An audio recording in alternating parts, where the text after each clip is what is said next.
What most people misunderstand about empaths is this. They assume the issue is social skill. That somehow, if an empath has few or no friends, it must be because they don't know how to connect. But that's not just inaccurate, it's backwards.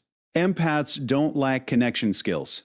In fact, they often operate at a level of emotional perception that most people never reach. They read tone, micro-expressions, inconsistencies between words, and feelings. They don't just hear what's said. They register what's meant, what's hidden, and what's avoided. And that level of awareness changes the entire social experience. Because once you see beneath the surface consistently, surface-level interaction starts to feel empty. Small talk isn't just boring to an empath, it's disorienting. It feels like participating in something artificial, like everyone agreed to stay on the surface while pretending depth isn't available. Conversations become predictable. Reactions feel rehearsed. Emotional exchanges lack sincerity. And over time, this creates a quiet but persistent sense of disconnect. So the empath faces a choice whether they consciously realize it or not. Do they keep engaging in interactions that feel shallow and misaligned just to maintain social volume, or do they step back and wait for something real? Most choose to step back. And that's where the misunderstanding begins. From the outside, it looks like withdrawal. It looks like isolation. But internally, it's not driven by fear. It's driven by discernment. Empaths are not looking for more conversations. They're looking for honest ones. They're not interested in being surrounded. They're interested in being understood. And once they realize how rare that is, their standards naturally rise. This is where the social circle starts to shrink. Not because people reject them, but because they quietly opt out of interactions that don't meet a certain level of authenticity. They stop forcing laughter. They stop pretending interest. They stop investing energy into dynamics that feel one-dimensional. And here's the part most people miss. This isn't a loss. It's a filtration process. The empath isn't becoming less social.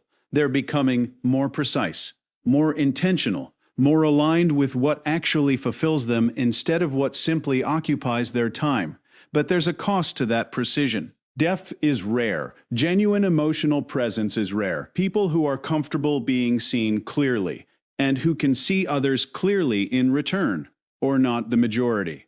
So when an empath raises their threshold for connection, the number of people who can meet them there drops significantly. And they know that. They understand, often without putting it into words, that choosing depth means accepting solitude more often than others do. But to them, that trade-off makes sense. Because being alone doesn't feel nearly as heavy as being surrounded by people who don't truly see you. So they become comfortable in that space. Not because they don't value relationships, but because they value real ones too much to settle for anything less.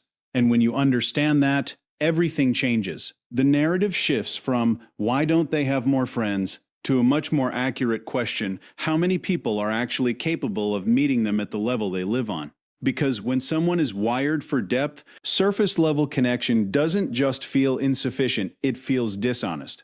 And most people would rather have company than truth.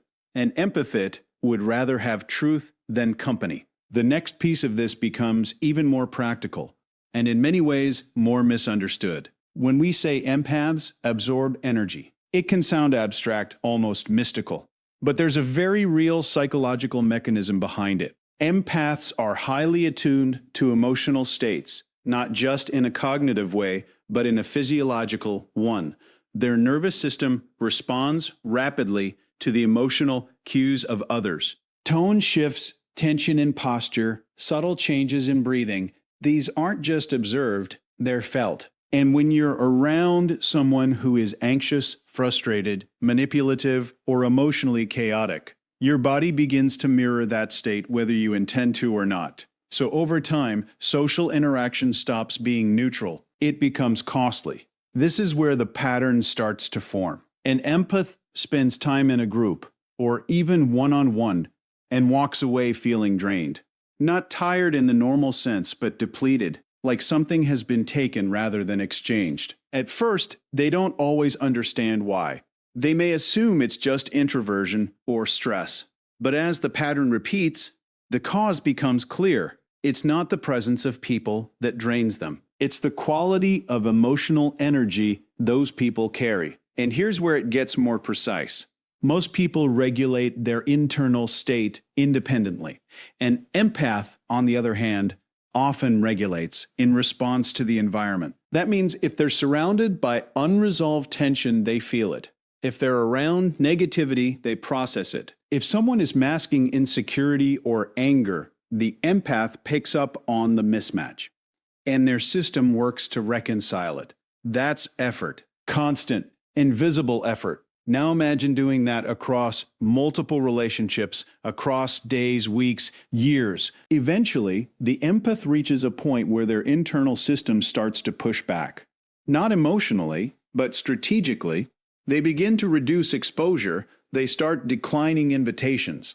They limit conversations. They become more selective about where they did go, who they see, and how long they stay. Not because they've lost interest in people, but because they've recognized a pattern of energetic imbalance. This is where outsiders often misread the situation. It looks like withdrawal, avoidance, or even disinterest. But in reality, it's a form of calibration. The empath is learning to protect their baseline. Because once you become aware that certain environments consistently disrupt your internal state, continuing to expose yourself to them isn't kindness. It's negligence. And empaths, especially after enough experience, stop neglecting themselves. They start asking different questions. Instead of, how do I maintain this relationship? It becomes, what does this interaction cost me? And is it worth it? That shift alone changes everything. And here's the critical point. Most people don't even measure relationships this way. They measure based on history, obligation, proximity. Empaths measure based on impact. How do I feel during this interaction? How do I feel after it? Is there mutual regulation? Or am I the one constantly stabilizing the dynamic? When the answer becomes consistently one-sided, the empath doesn't argue.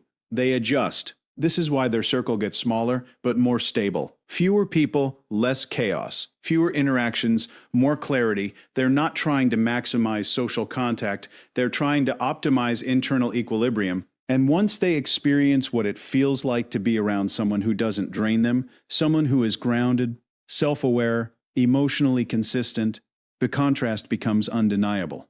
It raises the standard permanently. At that point, tolerance for draining dynamics drops to near zero. So what looks like distance is actually refinement. What looks like isolation is actually control. The empath isn't retreating from people, they're eliminating unnecessary interference. Bacall says, when your internal state is constantly influenced by your environment, protecting that environment becomes a priority, not a preference. And the truth is simple. If being around someone consistently leaves you feeling worse than you did before, that's not connection. That's consumption. If you follow this pattern far enough, you start to see a third factor emerge, and this one is less about wiring and more about experience. Because it's not just that empaths feel deeply or pick up on energy. It's that, over time, they learn what happens when those traits are placed in the wrong environments. Empaths tend to operate with a high degree of tolerance. They give people the benefit of the doubt. They rationalize behavior. They look for context, for underlying pain, for reasons that explain why someone acted the way they did. And in isolation, that's not a weakness. That's advanced social intelligence. But in the real world, that ability often gets misused. Because when you consistently understand people more than they understand themselves, you also become easier to overlook. Your boundaries become flexible, your patience becomes expected, and your willingness to stay even when something feels off creates an imbalance that others, consciously or not, learn to rely on. So the empath gives more. They listen longer, they forgive faster. They carry emotional weight that was never assigned to them, but they pick it up anyway because they can. And for a while, it works. The relationship continues. The connection appears stable. But underneath that surface, there's a growing asymmetry. One person is investing energy, the other is consuming it. Now here's where it shifts, because eventually, repetition creates clarity. The empath starts to notice patterns, not isolated incidents, but consistent dynamics. They begin to see that certain people only show up when they need something. That apologies don't lead to change, that their understanding is not being reciprocated, it's being depended on. And this is a critical moment. Because at this point, the empath has enough data to make a different decision. The question is whether they will. Some don't.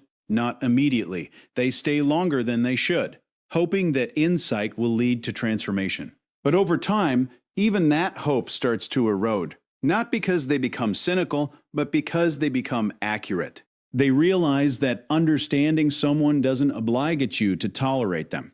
And once that distinction becomes clear, behavior changes quickly. The empath stops over-explaining. They stop justifying other people's actions. They stop trying to manage outcomes that were never theirs to control. And most importantly, they stop giving at a level that isn't being matched. This is often where people around them become confused, because the empath, who was once always available, always patient, always accommodating, suddenly isn't. But what looks like a personality change is actually a boundary correction. They haven't become colder, they've become more precise. They're no longer responding automatically, they're responding selectively, and that shift alone disrupts every dynamic that was built on their previous overextension. Some relationships fall apart at this stage, not because the empath did something wrong, but because the relationship was never balanced to begin with. It was sustained by their willingness to carry more than their share. And once that willingness is removed, the structure collapses. This is why their circle often shrinks so dramatically. Because when you stop overgiving, you also stop being compatible with people who are benefiting from it. And there are more of those people than most realize. But here's the part that matters. This isn't loss in the traditio. Now sense, it's exposure. It reveals which connections were mutual and which were conditional. And for the empath, that clarity is worth the reduction. Because once you have experienced what it feels like to be used, misunderstood, or emotionally depleted in a pattern, not a moment, but a pattern, you don't unlearn that lesson. You integrate it. You become harder to manipulate, harder to access without intention, and far more aware of where your energy is going and why. So when you see an empath with very few people around them, understand that you're not looking at someone who failed to build relationships. You're looking at someone who learned through repetition which relationships were never real to begin with. And the conclusion they arrive at is simple, but not easy. Empathy without boundaries isn't kindness. It's self-abandonment. If you take everything we've discussed, depth over surface, sensitivity to energy, and the lessons learned through being overextended, it all leads to a final shift in priority. And this is where the empath fundamentally separates from the majority of people. At some point, they stop asking, how do I maintain connection? And start asking, what kind of life actually feels right to live? That question changes the entire framework. Because most social behavior is driven by an unconscious need for validation. People stay in conversations they don't enjoy, relationships that don't fulfill them, and environments that exhaust them, all to maintain a sense of belonging. There's a trade being made, authenticity in exchange for acceptance. Empaths become aware of that trade, and more importantly, they start to reject it. Not in a dramatic or confrontational way, but in a quiet, deliberate recalibration. They begin to notice that every time they ignore their internal signals, every time they tolerate noise, tension, or superficiality, the sense of peace deteriorates. And over time, that cost becomes too obvious to ignore. So they make a decision that most people avoid for as long as possible. They choose internal alignment over external approval. And that's where their lifestyle starts to look different. They spend more time alone, but it doesn't feel like deprivation. It feels like clarity. Without constant external input, their thoughts settle, their emotions stabilize, their awareness sharpens. They're no longer adjusting themselves to match the environment. They're allowing the environment to reveal whether it matches them. That's a reversal of control. And once that happens, the need to be liked begins to lose its influence. Not because they've become indifferent, but because they've experienced something more valuable than approval: coherence. The feeling that who they are internally is no longer in conflict with how they're living externally. That's a level of psychological consistency most people rarely reach. Now, from the outside, this can be misinterpreted. People may assume the empath has become distant, detached, or even arrogant, but those interpretations usually come from individuals who are still operating within the approval-based framework. To them, choosing peace over participation doesn't make sense. But to the empath, it's not even a question anymore, because they have already tested the alternative.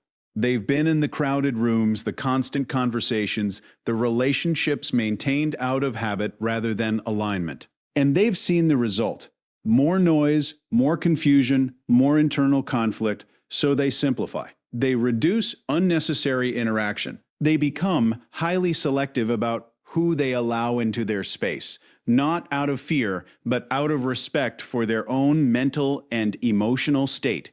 They prioritize environments that feel calm, grounded, and genuine. And in doing so, something interesting happens. Their relationships, while fewer, become significantly more stable. There's less performance, less misunderstanding, less emotional volatility. The connections they do maintain are based on mutual awareness, not obligation. There's space for silence without discomfort, honesty without consequence.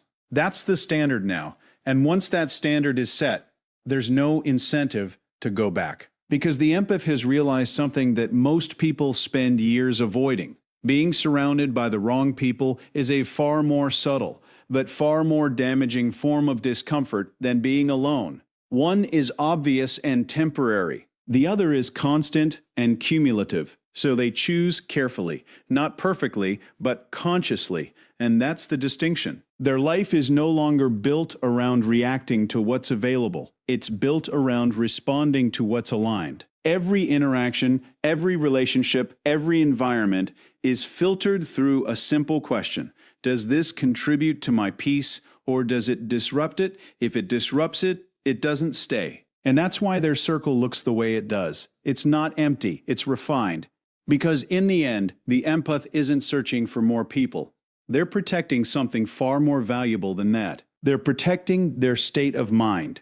And once you understand the value of that, you stop chasing connection and start choosing it.